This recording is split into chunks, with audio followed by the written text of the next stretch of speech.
ខ្ញុំមកគឺជាព្រះនាងប្រសខ្ញុំមកអាយុ8ឆ្នាំហើយ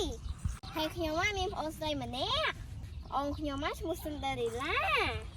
ឥឡូវមិនដឹងថាតើណាបាត់ហើយនេះអើសិនដេរីឡាសិនដេរីឡាអូនណាគេហៅអូនណាឈ្មោះចន្ទឡាញឹក4ឆ្នាំអូនមិនទៅលើបងចដៃអូនហៅអូសិនដេរីឡាតើអូនឯងមិនទៅណាបងដើរទៅហត់ហើយណាបងដើរទៅឡើងយូរចាម្ចាស់បងអូនរវល់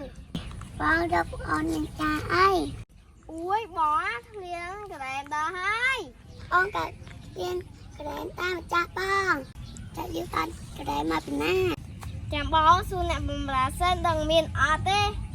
អីអ្នកបម្រើនៅណាមកនេះខ្ញុំរកមានការចាអ្នកនាងចាអូអ្នកនាងហាញខ្ញុំមិនកាយអ្នកនាងចាអ្នកនាងមិនកាយដែរអ្នកនាងចង់ញ៉ាំអីអ្នកបម្រើមានក្រែមអត់ក្រែមដែរអ្នកនាងអូយនៅផ្ទះណោះអូយនៅផ្ទះគេច្រឡប់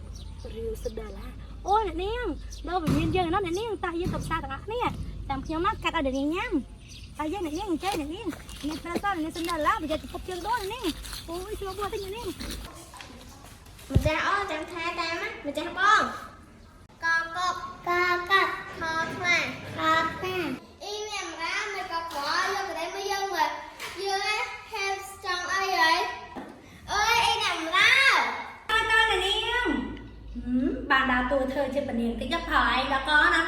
ជាមួយតែយើងបានដើរតួពនាងវិញធ្វើបាបណាណៃម្ដងក្រែមមកអ្នកនាងក្រែមមកហើយអ្នកនាងក្រែមមកដល់ហើយម៉ែគេអីយូមកម៉ែ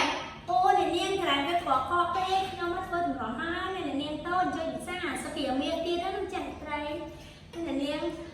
សិតឡាអ្នកនាងប្រសជួយពិសាអ្នកនាងសុខភាពមានchơi sao này em em ta em mấy anh vậy thằng bạch mấy ở đây là em chơi sao thơ bình cái túi vậy chở nó cho mọi người giờ thơ tu bình nhé